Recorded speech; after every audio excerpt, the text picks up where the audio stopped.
Our next guest is Wouter Durville. Be Thank welcome. you. Hello. Hi.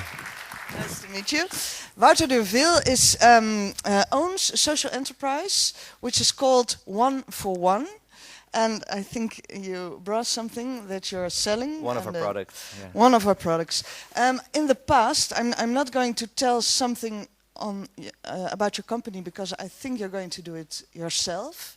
But it's probably nice to say that you also used to be an employee of Heineken. That's right. Yeah. That's funny, because Heineken probably motivates a lot of people to do things different and better.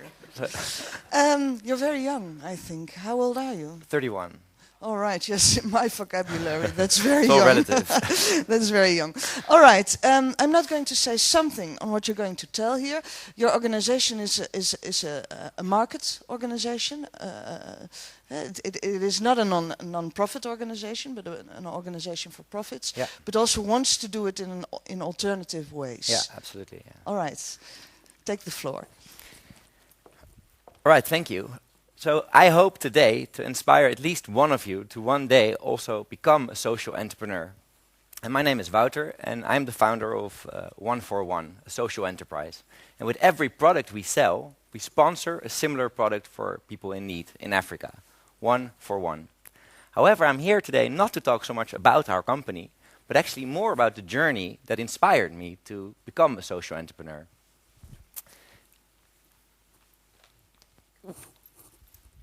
And therefore, I want to take you back a little over 10 years when I was studying here in Utrecht at University College Utrecht. And together with two friends, we founded an internet startup. And in line with the times, this was a real bubble. So we had massive plans. We never looked at cost or revenue. And we wasted loads of money, other people's money. But we had a fantastic time, and I loved what I was doing, and I knew one day I want to again start my own company, but before I do that, I want to learn a bit more. So then I decided to join two companies, first Bain, and later also Heineken. And at these companies, I had a wonderful experience in terms of learning, traveling, the fantastic people I met, and also material rewards. So a high salary, a fast car, those kind of things. And mind you, I was working in beer and money, so life wasn't all that bad. However, more seriously, increasingly, I started to realize that I was spending most of my energy and passion on making a lot of money for shareholders, making the guys who own the companies rich, often without looking at social or environmental consequences of my own decisions and of the advice I was giving. And this started to give a bit of an itchy, uncomfortable feeling over the years. And to illustrate this, I want to share with you two stories. The first one is when I was living in San Francisco, living and working in San Francisco for Bain. And we were doing this project for a private equity company, so a big investor. And they were looking at a carton folding factory, so the guys who make the muesli boxes. And their question was, hey, should we move this factory from the west coast of the US to China or not? And I looked at this for a few weeks, working really hard, doing analyses. And my answer to them after these few weeks was, yes, definitely, you will make more money. Why? Labor costs are obviously cheaper in China. And secondly, you can use this really dirty type of coal energy that's no longer allowed in the US, and which is a lot cheaper. And I felt pretty good at the time. I was like, wow, this is a solid piece of advice. Now, I'm not so sure.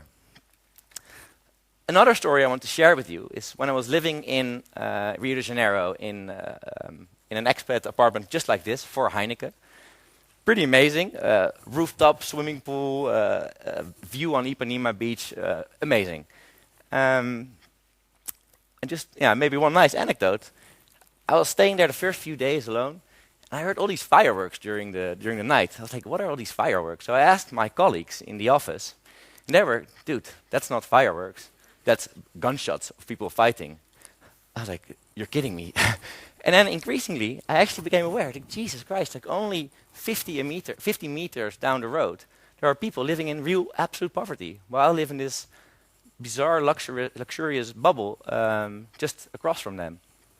And it started to open my eyes a little bit that this was not only true in that expat apartment, but also for us here in Holland. We live in this small bubble, while at the same time there are millions of people struggling every day to survive. So I thought it's time for a fresh start. And I quit my job, and I took a year off. And during this year, I did all kinds of different things. So I was reading a lot, I was partying a lot, I was traveling a lot, watching tons of TED videos, really. It's really inspirational. And I started to ask questions to myself, consciously, but also unconsciously. Questions like, hey, what is really important to me as a person? What do I really believe in? What gives me energy? What does not give me energy? What are my values? And as I was thinking about the answers to these questions, I started to realize that I, for myself, needed a kind of new definition of what prosperity really means and what status, social status, means for me. And to start with prosperity, when do I feel that I prosper as a person? When do you feel that you prosper? What is prosperity really to you? Is it when you have an ever higher salary, an ever faster car, or an ever higher job title? Is that when you really prosper as a person? Or is it when you are healthy, when you sleep really well, when you have nice friends and family that you can spend time with, when you can follow your passions? Is that prosperity? I think the latter. And related to that is the question of status. Who is the guy at the top? Who do you look up to? What are your role models? Who are your role models? And I increasingly had to admit to myself that I had become a victim to what Alain de Botton famously calls in a TED video, status anxiety. So these eternal questions at parties of what do you do? And then the answer, which is the job title, kind of seems to give a right to the other person to determine whether you are interesting or not. Whereas in fact, the people I really look up to do not have job titles that I envy, but are people that are living a healthy and balanced life, that really follow their passions and dreams. Those are the people that I really look up to. So for example, my girlfriend, who is a textile designer, earns next to nothing, but loves what she does every day. But at the same time, also former colleagues and friends who do work in private equity or in banking earn ridiculous amounts of money, but still really love solving complex puzzles, love their job and their lifestyle. So with these kind of personal insights, I started to think about the economic model that I wanted to kind of be part of.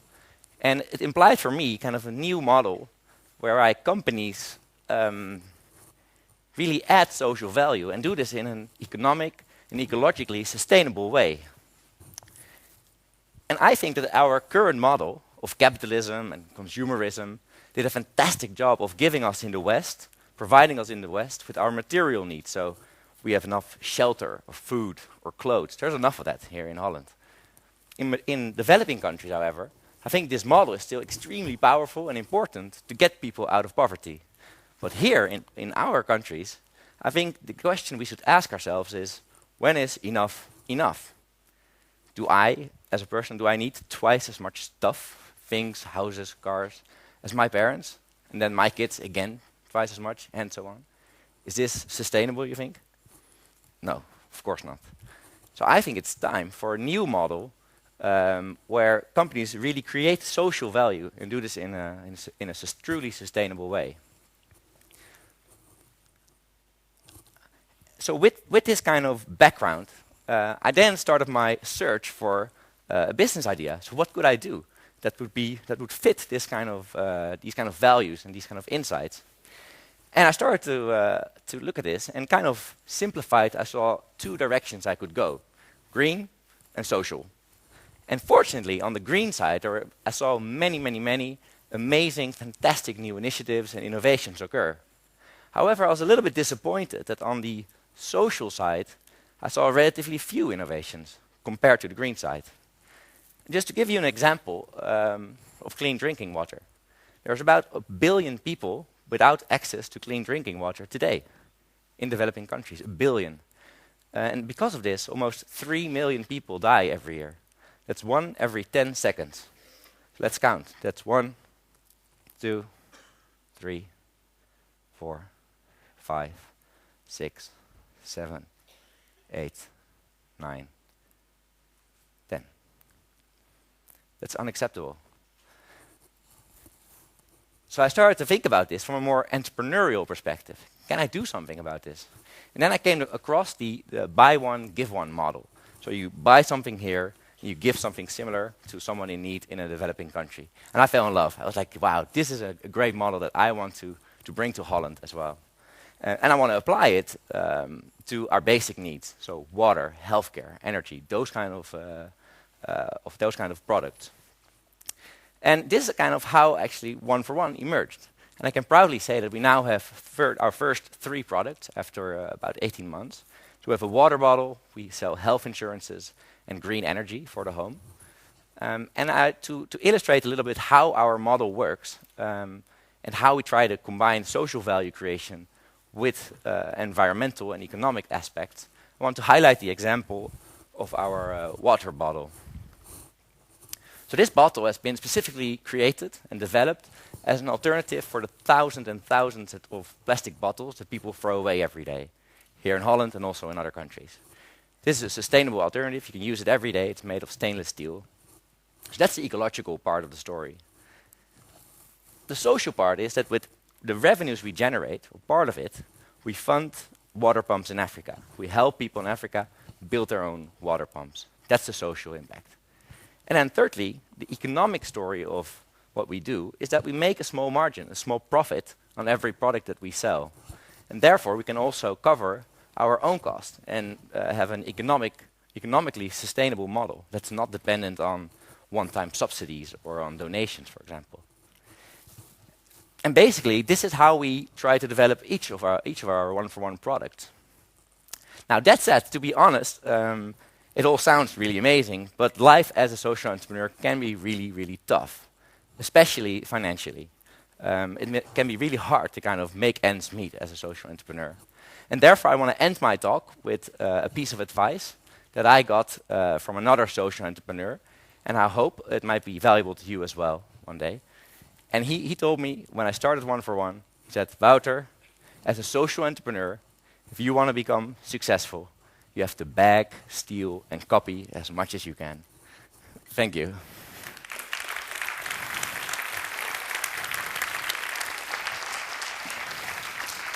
All right, thank you very much. And I think you have some time left. Let me ask you, why is it hard to be a social entrepreneur? So sometimes I feel as social entrepreneurs, we're kind of inventing the wheel. So I think it's great to meet other people here today who are doing this. And because of that, it can be kind of tough to create new systems. So let me give you an example. It's a little bit technical, but our legal structure. We have a stichting or a foundation and a corporate, an LLM or a BV. So we have both, and it took us a long time to kind of find a good structure for a company that creates social value. Because there's companies that create economic value and there are stichting and foundations that create social value. So these kind of things you have to kind of invent the wheel for yourself. And the other thing is, of course, just cost. Because you want to fund the product and you want to do good things. So it can be tough. Maybe you can elaborate a little, because I was listening to you and I really like the initiative, but I was also wondering what's the difference with the classic development aid? Because what you're doing is finding funds by selling your bottles in Holland, I suppose, and giving the money away to Africa or countries in Africa, helping them make water pumps. Water pumps. Yeah. Pumps. But I think that's been done by public organizations, by non-governmental organizations for a very long time, isn't it? Absolutely. So I think there are two big differences. One is the financial part. So we raise money in a very different way. So not subsidies, no donations. It's a market-driven way and more sustainable because of that, economically. I think the other difference is that we work, and we are forced to work, to do this in a very efficient way. So we kind of approach it from a business mindset. We don't have big offices with hundreds of people doing analysis or flying business class to Africa. We don't. We use the internet. We use new resources to do this very efficiently. And we select our partners on the ground also very ruthlessly. So based on hard criteria to really kind of maximize the social return we get on our investments. And I think that's quite different. So in my humble opinion, it's comparable to the airline industry, for example. So you had in the 80s, you had these kind of big organizations, bureaucratic, dependent on government subsidies, very little innovation or efficiency. And then like the EasyJets and the Ryanairs came in. And I feel like Tony Chocolonely or our company, we are these EasyJets. All right, that's a very nice comparison. But still, let me ask you one more question, because I really like the initiative, but it's also making you curious in how it works. Because I think one part of the story is that you, in Holland, create new relationships with Africa, or with the developing countries. But are you also creating new relationships in Africa? I mean, there is a lot of criticism at the moment, and I think not all the criticism is unfair on creating dependent relationships in a lot of African countries. And I've traveled a lot the last years to a lot of these countries, and you see that is what happens. Giving gifts, not creating normal economic relationships, not creating a perspective. So do you think you're bringing something new there also? Yeah, I think so. We really, is a key criteria for us. We really want to work with partners that create a local economy, that build an economic infrastructure in the countries in Africa. So for example, for energy, we work with a social startup. The founder gave me that piece of advice. Called Tough Stuff, and they make tough stuff, so solar panels and lamps, really made for the poor, really tough and really kind of affordable. And they do this by creating social entrepreneurs who sell these products. And the only thing we do, we help them to set up this structure. But we're very careful, because I'm very sensitive to that, coming from a business background, I guess, to this issue. All right, thank you. Thank you very much. I think it's an inspirational speech.